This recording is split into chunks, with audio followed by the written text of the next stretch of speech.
ومن أعرض عن ذكري فإن له معيشة ضنكا۔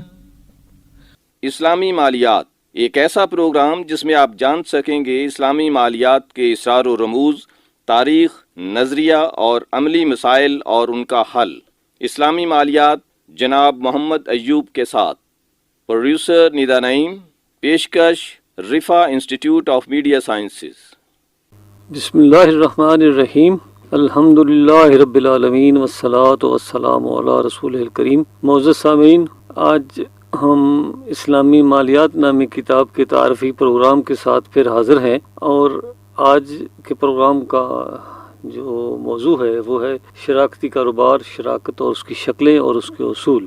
اس سے پہلے ہم جو موڈز ڈسکس کر چکے اس میں ٹریڈنگ اور اجارہ یعنی لیز، اور آج جس پر بات ہوگی وہ ہے پارٹنرشپ یعنی شراکت۔ اس سے پہلے ہم دوسرے چیپٹر کے تعارف میں یہ واضح کر چکے ہیں کہ بنیادی طور پر اسلامک بینکنگ کی بنیاد جو ہے، جو بیسس ہے، فاؤنڈیشن ہے، وہ شراکت پر ہی ہے۔ لیکن اب شراکت کے ساتھ ساتھ جو دوسرے طریقے ہیں جیسے تجارت ہے، ٹریڈ ہے، لیزنگ ہے، وہ بھی ہیں، لیکن سب سے زیادہ جو اہم اصول ہے جس کا asset and liability side Islamic banking کی دونوں سائیڈ پہ یعنی ڈپازٹس اور جو فائنانسنگ ہے اس پہ اطلاق ہوتا ہے، وہ بیسیکلی شراکت ہے۔ تو اس 12ویں چیپٹر میں اس اہم موڈ کے بارے میں بات کی گئی ہے، اور شراکت کی قسمیں کون سی ہیں، پھر کاروبار جو ہے وہ کس طرح ہوتا ہے، اور یہ کاروبار آج سے سینکڑوں سال پہلے کیسے تھا، اور آج کے دور میں جب بینکاری اور فائنانسنگ اور بینک درمیان میں آئے ہیں تو کس طرح کاروبار ہو سکتا ہے، اس حوالے سے اس چیپٹر میں بات کی گئی ہے۔ تو پہلے ہم بتاتے ہیں کہ شراکت کی بنیادی قسمیں کیا ہیں۔ اکثر لوگ جو اس کے بارے میں جانتے ہیں ان کے لیے یہ ممکن ہے کوئی زیادہ بڑی بات نہ ہو، لیکن عام آدمی جو نہیں جانتے ان کے لیے یہ ہے کہ شراکت کی دو بڑی قسمیں، ایک ہے مشارکہ اور ایک مضاربہ۔ مشارکہ یہ ہے کہ جتنے لوگ مل کر کوئی کاروبار کرنا چاہ رہے ہیں وہ سارے کے سارے روپیہ یعنی سرمایہ بھی فراہم کریں اور اس میں کام بھی کریں، لیکن یہ ضروری نہیں ہے کہ سارے لوگ برابر سرمایہ فراہم کریں اور برابر ہی کام کریں، بلکہ وہ کم و بیش بھی ہو سکتا ہے۔ تو اس سے ہٹ کے جو مضاربہ ایسا شراکتی کاروبار ہے جس میں ایک شخص یا ایک گروپ آف پرسنز جو ہے وہ روپیہ یعنی سرمایہ فراہم کرتا ہے، جبکہ دوسرا شخص اس پہ کاروبار کرتا ہے۔ جتنا پروفٹ ہوتا ہے وہ پہلے سے طے کردہ ریشو، دھیان سے سنیں، ریشو، ریٹ نہیں، یعنی یہ نہیں ہو سکتا کہ میرا اگر 1,00,000 روپیہ ہے تو اس پر میں 10% پروفٹ لوں گا، آپ کو اتنا دوں گا، نہیں، بلکہ ریشو سے مراد یہ ہے کہ جتنا پروفٹ ہوگا اس کا 50% میرا یا 60% میرا اور 40 آپ کا۔ تو اس طرح ریشو یعنی تناسب کے اعتبار سے وہ تناسب جس کا پہلے سے تعین کر دیا جاتا ہے، پروفٹ کو تقسیم کیا جاتا ہے۔ تو یہ تو ہوئی دو عام قسمیں جن کے بارے میں اکثر لوگ سنتے رہتے ہیں، اسٹوڈنٹس پڑھتے ہیں، باقی یونیورسٹی کے ٹیچر، علماء حضرات اکثر مشارکہ اور مضاربہ کی بات کرتے ہیں۔ اب یہاں اس چیپٹر میں دوسری قسم، دوسری اعتبار سے بھی اس پر بحث کی گئی ہے، وہ ہے شرکت الملک اور شرکت العقد۔ عام جو شرکہ یا پارٹنرشپ جو بزنس کنسرن میں ہوتی ہے وہ ہے شرکت العقد یعنی کمرشل پارٹنرشپ، جس کا مقصد کاروبار کمانا ہے۔ یعنی ایک کاروبار کیا، اس میں کچھ سیلز ہوئیں، کچھ ایکسپینسز ہوئے، یعنی ایکسپینسز نکال کے ٹوٹل ریونیو میں سے جتنا پروفٹ آیا اس کو آگے ڈسٹریبیوٹ کیا جائے تو ہم کہیں گے کہ شرکت العقد ہے، یعنی ایک کمرشل پارٹنرشپ ہے۔ دوسری ہوتی ہے شرکت الملک، یعنی وہ شرکہ یا پارٹنرشپ کریٹ کی جاتی ہے سمپل ایک ایسٹ یا اثاثے کو اون کرنے کے لیے۔ اب اس کو کاروبار کا ایک جو ہے پروجیکٹ نہیں بنایا جاتا، یعنی منافع کمانا اس کا مقصد نہیں ہوتا۔ دوسرے لفظوں میں ہم یہ کہہ سکتے ہیں کہ دو ABC 3 آدمی مل کے ایک پروجیکٹ، ایک بلڈنگ، ایک کوئی گاڑی خریدتے ہیں۔ اب ان کا یہ نہیں ہے کہ اس کو بیچیں گے اور پروفٹ ہوگا یا اس سے جو کاروبار ہوگا اس سے ہم تقسیم کریں گے، نہیں، بلکہ وہ کہتے ہیں دونوں ہم اس کو لے رہے ہیں اور دونوں کا مشترکہ رہے گا، اور اس پر جو الٹیمیٹلی بعد میں اس کو ہم اگر ڈسپوز آف کریں تو اس میں کوئی فرق ہے تو وہ البتہ ہم آپس میں شیئر کر سکتے ہیں۔ تو دوسرے لفظوں میں جو یہ میں کہنا چاہ رہا ہوں کہ شرکت الملک ایک اہم موڑ ہے جس کی بنیاد پر جدید دور میں بینکوں نے ایک دوسرا موڑ دریافت کیا ہے، وہ ہے شرکت متناقصہ کا ڈیمینشنگ مشارکہ، جس کی بنیاد پر ہاؤسنگ فائنانس جو ہے وہ اسلامک بینک کرتے ہیں۔ تو اس پر انشاءاللہ ہم اگلے پروگرام میں بات کریں گے۔ آج ہم دیکھتے ہیں کہ مشارکہ کے بنیادی اصول جو ہیں، اور جو اس چیپٹر میں ایک خاصا لمبا چیپٹر ہے، صفحہ نمبر 405 سے لے کے تقریباً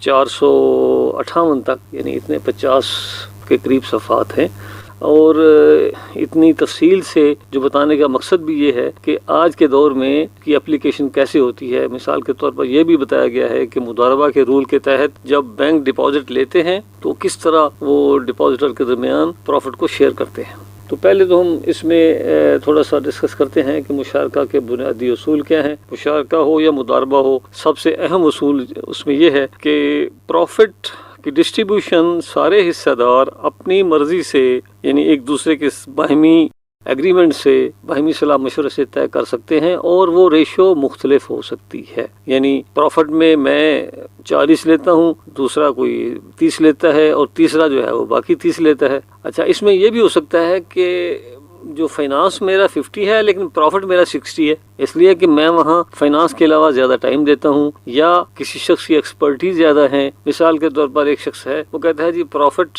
میرا اس لیے زیادہ ہوگا کہ میں اپنا سرمایہ بھی فراہم کر رہا ہوں، اور میں مارکیٹ سے جو کریڈٹ ہے جو ادھار پہ لوگ لے جاتے ہیں وہ بھی میں جا کے لوں گا۔ تو دوسرے لفظوں میں جب بھی مشارکہ کے لیے کوئی منصوبہ بنے گا تو اس میں جو پروفٹ کا تعین ہے اس کی ریشو کوئی بھی ہو سکتی ہے، اور اسلام اس کو الاؤ کرتا ہے۔ اس کے برعکس نقصان کے بارے میں یہ بہت واضح اصول بتا دیا گیا ہے، اور اس میں جتنے ہمارے فقہاء ہیں ان میں کوئی اختلاف نہیں ہے کہ نقصان سٹرکٹلی اس ریشو کے اعتبار سے برداشت کرنا پڑے گا جس ریشو سے سرمایہ میں حصہ لگایا گیا ہے۔ یعنی اگر میرا سرمایہ 40% ہے تو مجھے اگر نقصان ہوتا ہے تو 40% نقصان مجھے۔ تو اس طرح پہلی بات اس حوالے سے جو اہم ہے وہ یہ ہے کہ while profit can be different from the ratio of the capital, loss has to be borne keeping in view the amount of investment، یعنی جتنی انویسٹمنٹ ہے اس کے مطابق ہمیں لاس برداشت کرنا پڑے گا۔ تو اب ایک اہم بات یہ ہے کہ اسلامک فائنانس میں لاس کا مطلب کیا ہے اور پروفٹ کا مطلب کیا ہے۔ جیسے اگر کوئی شخص کہتا ہے جی، جیسے سودی بینکوں میں کیا ہے کہ کسی کو فائنانس کیا اور یہ طے کیا کہ 20% یا 15% پروفٹ ہوگا، اب پروفٹ ہوا کم 10%، تو کہہ دیتے ہیں جی لاس ہو گیا، یعنی پروفٹ کم ہوا تو ان کے اعتبار سے یہ لاس ہے۔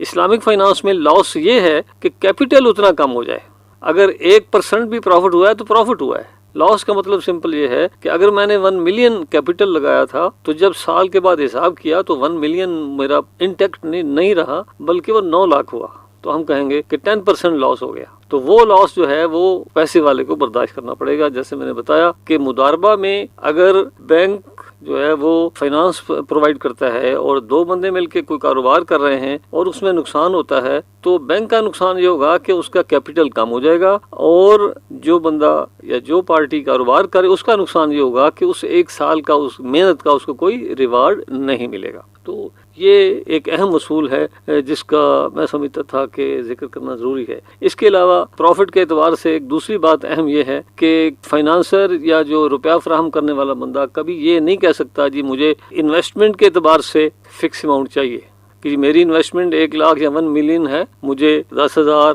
یا 20% چاہیے۔ نو، یہ پھر انٹرسٹ یا ربا ہو جائے گا، بلکہ اصول یہ ہے کہ اس کے جو ایکسپینسز نکال کے جو پروفٹ آئے گا، پروفٹ کی ایک ریشو، جیسے میں نے پہلے عرض کیا، وہ پروفٹ کی جو ریشو کے اعتبار سے اس کو ڈسٹریبیوٹ کیا جائے گا۔ تو اب یہ ہے کہ یہ جو مشارکہ اور مضاربہ کے اصول ہے، اس کا بینک آگے کیسے استعمال کرتے ہیں اور اس میں کیا مختلف مسائل آتے ہیں، یا بینکوں کو کیا اس میں جو سہولت حاصل ہے۔ ایک تو اہم یہ ہے کہ جس طرح عام کاروبار میں یا عام لوننگ میں بینک گارنٹی لیتے ہیں، اس طرح شراکت میں بھی گارنٹی لی جا سکتی ہے، لیکن اس گارنٹی یا سیکیورٹی کا استعمال وہ اس طرح ہوگا کہ اگر جو مضارب یا جس نے کاروبار کے لیے پیسہ لیا ہے اس کی طرف سے کوئی نیگلیجنس ثابت ہو جائے تو اس نیگلیجنس کے اگینسٹ اس کی گارنٹی سے جو وہ نقصان ہے پورا کیا جائے گا. ادروائز اگر کاروباری نقصان ہوتا ہے تو وہ تو پھر رب المال کو یعنی فائنانسر کو برداشت کرنا پڑے گا. دوسرے لفظوں میں شراکت کے کسی بھی قسم میں جو گارنٹی ہوتی ہے وہ عام حالات میں استعمال نہیں کی جا سکتی. یعنی میں نے کسی بینک سے سرمایہ لیا اور مجھے واقعتاً جو بزنس لاس ہو گیا تو اب بینک یہ نہیں کہہ سکتا کہ جو آپ نے جو گارنٹی دی تھی میں اس سے اپنا لاس پورا کرتا ہوں. نہیں، اس لیے کہ مشارکہ کا مطلب یہ ہے کہ بینک کو لاس برداشت کرنا پڑے گا. لیکن اگر یہ ہو کہ میں نے نیگلیجنس کی اور کاروبار اس طرح نہیں کیا جس طرح مجھے کرنا چاہیے تھا تو پھر وہ جو نقصان ہے وہ میری سیکورٹی سے پورا کیا جا سکتا ہے. اب نیگلیجنس کیا چیز ہے؟ نیگلیجنس اب بینک کہے جی کہ آپ کی نیگلیجنس ہے، کلائنٹ کہے جی نہیں میری نیگلیجنس نہیں ہے، تو اس کے لیے بھی فقہاء نے تعین کر دیا ہے. اس کی تفصیل اس طرح ہے کہ ایک تو یہ ہے کہ دونوں میں ایگریمنٹ ہو. یعنی پیسے والا بندہ یہ کہتا ہے کہ آپ مین بازار سے جو مین مارکیٹ سے کپڑا خریدیں اور اپنے گاؤں یا چھوٹا جو محلہ ہے وہاں جا کے بیچیں، لیکن آپ نے کاروبار کیش کا کرنا ہے، کریڈٹ کا نہیں کرنا.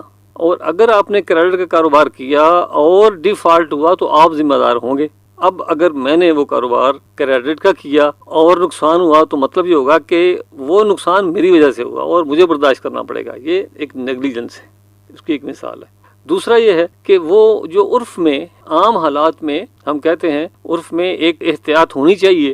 سارے لوگ جانتے ہیں کہ ایک اممیچور مائنر بچہ 10-12 سال کا جس کو سٹیئرنگ پکڑنا آتا ہے، اگر میں اس کے ہاتھ میں گاڑی دوں گا تو وہ اپنا بھی نقصان کرے گا اور گاڑی کا بھی نقصان کرے گا. اب میں نے اس کو اگر سٹیئرنگ دے دیا ہے تو اس کی وجہ سے اگر لاس ہوا ہے تو صاف ظاہر ہے میری نیگلیجنس ہوگی. تو اس طرح یہ بڑی آسانی سے طے ہو سکتا ہے. فقہاء نے اصول بنا دیے ہیں کہ کن صورتوں میں نقصان جو ہے وہ رب المال سے لے سکتا ہے، اس کو دینا ہوگا، اور کن صورتوں میں وہ نہیں اس کو دینا ہوگا. تو اب یہ ہے کہ اسلامک بینکس اس کو کس طرح آگے استعمال کر سکتے ہیں وہ اس میں بتایا گیا ہے. ایک تو یہ کہ ڈپازٹس کے لیے جو بنیاد ہے وہ مضاربہ ہے.